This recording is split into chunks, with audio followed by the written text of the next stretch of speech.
زائنسٹ agenda جہاں سے شروع ہوا، اس موقع کو مارک کرنے کے لیے آج پاکستان کی تمام سیاسی جماعتیں، مثبت سیاسی آپ کو اس ایشو کو سیریسلی دیکھ بھی رہے ہیں اور یہ سمجھتے ہیں کہ ضروری ہے کہ ہم نہ صرف پاکستان کے اندر مگر دنیا بھر میں ایک یہ پیغام بھیجیں کہ 1 سال کی باباریت اور 1 سال کی ظلم کے بعد ایسے تو نہیں ہے کہ ہم اپنے فلسطینی بھائی اور بہنوں کو بھول چکے ہیں۔ آج پوری دنیا کو یہ نظر آ رہا، لیکن جہاں فلسطین کا مسئلہ ہوگا وہاں ہر ایک پاکستانی ایک پیج پہ ہوتے ہیں، اور یہ پیغام بیچنا بھی ضروری ہے۔ اس لیے کچھ بین الاقوامی قوتوں کو یہ غلط فہمی ہے کہ پاکستان کے سیاستدان، پاکستان کی سیاسی جماعتیں شاید ایک پیج پہ نہیں ہیں۔ آج کا اس فورم پہ تمام سیاسی جماعتیں جو یہاں موجود ہیں، ہم ایک واضح پیغام بھیج رہے ہیں کہ ہم اپنے فلسطینی بھائی بہنوں کے ساتھ کھڑے ہیں۔ اس کے ساتھ ساتھ جو وزیر اعظم نے اقوام متحدہ میں ہم سب کا، ہر پاکستانی کا نمائندگی کرتے ہوئے اسرائیل کی یا آکیوپائڈ فورسز کی جو قیادت ہے اس کا تقریر کو بوائیکاٹ کیا، نہ صرف بوائیکاٹ کیا مگر جو بوائیکاٹ تھا باقاعدہ اس کو لیڈ کیا۔ میں سمجھتا ہوں وہ وزیر اعظم صاحب کا ایک بہت بہادر فیصلہ تھا، اور جو اصل معنوں میں پاکستان کی عوام کا، ہمارا خارجہ پالیسی سے جو امید تھا آپ نے اس دن، وہ اس پہ پورے اتر آئے۔ جناب وزیر اعظم، آپ کے لیے، آپ کا وزیر خارجہ کے لیے ایک بہت بڑا چیلنج سامنے ہے۔ ہم سب آپ کو، ساری سیاسی جماعتوں جو یہاں موجود ہیں، ہمارا پورا تعاون آپ کے ساتھ ہے۔ جیسے بھی آپ سمجھتے ہیں کہ پاکستان پیپلز پارٹی یا پاکستان پیپلز پارٹی کا کوئی ممبر اس بڑا مشن کے لیے اگر آپ کا کام آتے ہیں تو Pakistan Peoples Party is always willing to come to your aid۔ ویسے ہی اس کمرہ میں بیٹھا ہوا ایسا ایک سیاسی جماعت نہیں ہے کہ اگر آپ کال دے کہ ہمیں ڈپلومیسی کے تھرو، میڈیا کے تھرو، لیگلی انٹرنیشنل فورمز کے سامنے، مسلم امہ میں یا بین الاقوامی سطح پہ اگر اس کیس کو ہم نے اٹھانا ہے، پلیڈ کرنا ہے، لڑنا ہے، تو اس میں چاہے وہ پیپلز پارٹی سے تعلق رکھے، جماعت اسلامی سے تعلق رکھے، JUI سے تعلق رکھے، MWM سے تعلق رکھے، یا اصل میں سنی اتحاد کونسل ہے اس سے تعلق رکھے، تو کوئی پیچھے نہیں ہٹے گا۔ ہم سیاسی جنگ لڑنے کے لیے تیار ہیں، انٹرنیشنلی خارجہ سطح پہ جو ڈپلومیٹک جنگ ہے وہ لڑنے کے لیے تیار ہیں۔ اور اس دن جب آپ فیصلہ کریں، کیا خدا نہ خواستہ اگر آپ یہ فیصلہ کرتے ہو کہ باقاعدہ جنگ کی ضرورت ہے، تو اس کمرے میں بیٹھے ہوئے ایک بھی شخص نہیں ہے جو آپ کے ساتھ اس دن شانہ بہ شانہ کھڑا نہیں ہوں گے۔ جناب وزیر اعظم، ہم اس خطے میں کافی بین الاقوامی سطح پہ جو امپیریلسٹ ایجنڈا ہے، چاہے وہ عراق وار کی صورت میں یا کسی اور جنگ کی صورت میں، ہم نے سب وہ دیکھا ہے، اور وہ شروع ہوتے ہیں کسی ایک جھوٹ کے ساتھ۔ یاد ہوگا کہ جب عراق وار کو کرنا ہی تھا تو WMDs کا کہانی اس دفعہ اکتوبر 7 کو ایسے پیش کیا جاتا ہے کہ ایک دن فلسطین کے عوام، پہلے امن تھا، پہلے سکون تھا، ایک دن فلسطین کے عوام جاگ اٹھے اور یہ فیصلے کیے کہ انہوں نے مقبوضہ یا آکیوپیشن فورسز پہ حملہ کرنا. ایسا نہیں ہوا. 3 4 نسلیں نے اپنا آزادی کا جنگ لڑی. پوری دنیا ایک طرف اور نہتے معصوم فلسطینی بچے بزرگ دوسری طرف. اس دن پہ جیسے جنگ پہ ہوتا ہے، جب جنگ لڑا جاتا ہے تو اس قسم کے آپ کو واقعات سے گزرنا پڑتا ہے. پوری دنیا نے دیکھا. ہاسٹیجز کو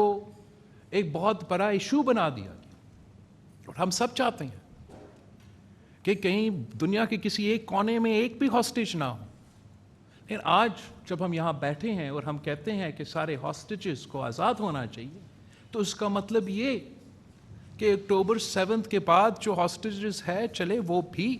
مگر ان کے ساتھ ساتھ جو بچے، جو بوڑھے، جو 3 4 نسلوں کے لیے اب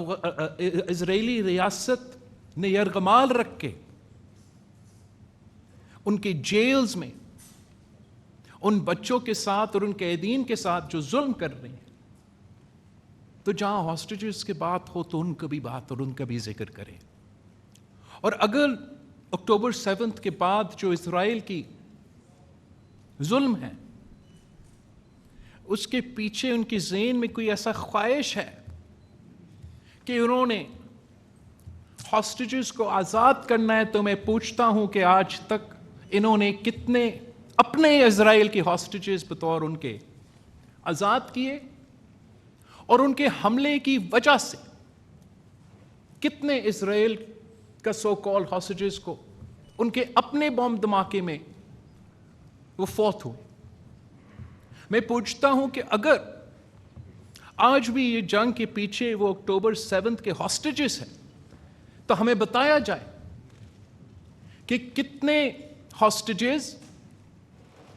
یمن میں موجود ہے، کتنے ہاسٹیجز لیبنان میں موجود ہے، کتنے اسرائیلی ہاسٹیجز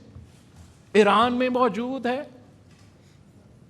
یہ اکتوبر 7 اور ہاسٹیجز کا جو ان کی مگرمچھ کے آنسو وہ بہتے ہیں، ہاسٹیجز اور اکتوبر 7 کے واقعات بہانہ ہیں. ان کا مقصد کیا ہے؟ مقصد اب صرف یہ نہیں کہ پورا کا پورا فلسطین پہ قبضہ کرنا ہے. مقصد یہ صرف نہیں کہ غزہ پہ اور ویسٹ بینک پہ نشل کشی کرنا ہے. وجہ یہ بھی ہے کہ لیبنان پہ بھی قبضہ کرنا ہے. وجہ یہ بھی ہے کہ ایجپٹ پہ قبضہ کرنا ہے. تو پاکستان نے مسلم امہ میں اور بین الاقوامی سطح پہ یہ زائنسٹ ایجنڈا کو بے نقاب کرنا ہے. ہم نے ان کا جو سازش ہے وہ آج سے بے نقاب کرنا ہے، اور نہ صرف مسلم امہ کے ساتھ کھڑے ہو کے، مگر اس فورم پہ میں اپریشیٹ کرنا چاہوں گا. ہم اکثر دنیا کو ایسے دیکھتے ہیں کہ مسلم ممالک اور غیر مسلم ممالک، مگر میں آپ کو بتاؤں وزیر اعظم صاحب، چاہے امریکہ کا پالیسی جو بھی ہو، چاہے برطانیہ کا ریاست کا پالیسی جو بھی ہو، اکثریت جو امریکہ کا عوام ہے، برطانیہ کے عوام ہے، وہ بھی فلسطین کے عوام کے ساتھ کھڑے ہیں. اصل میں یہ دنیا کو ہم ایسے دیکھتے ہیں کہ مسلم اور غیر مسلم. میں وزیر اعظم صاحب ان غیر مسلم ممالک کو سلام پیش کرنا چاہوں گا، جیسے کہ اسپین، جیسے کہ ساؤتھ افریقہ، جنہوں نے ایک مورل پرنسپل سٹانس لیا ہے امپیریلزم کے خلاف، کولونیلزم کے خلاف، اپارٹائڈ کے خلاف، جینوسائڈ کے خلاف. ساؤتھ افریقہ کہتے ہیں کہ ہمارے ہاں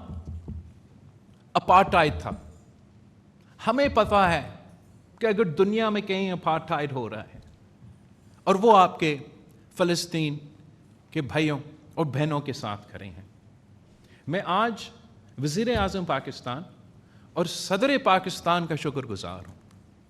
کہ ہمارے اپنے جتنے بھی مسائل بھی ہوں، آج پوری دنیا ہماری یکجہتی دیکھ رہی ہے، اور میں امید رکھتا ہوں وزیر اعظم صاحب کہ ہمارا ریزولوشن کے ساتھ ساتھ آپ ایک ہائی پاورڈ کمیٹی بنائیں گے جس میں آپ کو، اگر آپ سمجھیں میرے جماعت سے کوئی ممبر کی ضرورت ہے، آپ ان کو رسپانسبلٹی، دوسری جماعتیں یہاں بیٹھے ہیں، they are more than willing to join your cause, آپ ان کو باقاعدہ اس کام کے لیے آفیشلی ڈیزگنیٹ کریں، ان کو ہمارا ایمبیسڈرز ٹو پیلسٹائن کا نوٹیفیکیشن نکالیں، وہ رومنگ ایمبیسڈرز ہوں، اگر اقوام متحدہ میں جانا پڑے تو اقوام متحدہ میں جائیں، OIC میں جانے پڑے تو OIC میں جائیں، مختلف جو پارلیمان ہے پوری دنیا میں، یورپین یونین کے جو پارلیمنٹس ہیں، امریکہ کے جو پارلیمنٹس ہیں، وہ وہاں جائے اور ہمارا کوز، فلسطین کا کوز کو اٹھائے، ہم اسرائیل کا، زائونسٹ کا جو سازش ہے اس کو بے نقاب کریں۔ ہمارے بڑوں نے یاسر عرفات کے ساتھ شانہ بشانہ کھڑے ہو کے اسرائیل کا ظلم اور بربریت کے سامنے آواز اٹھایا تھا، اور انشاءاللہ تعالی ہم بھی آپ کے ساتھ ہیں، آنے والے نسلیں بھی آپ کے ساتھ ہیں، جب تک ہم فلسطین کو ان کے حق نہیں دلوا سکتے۔ شکریہ وزیر اعظم۔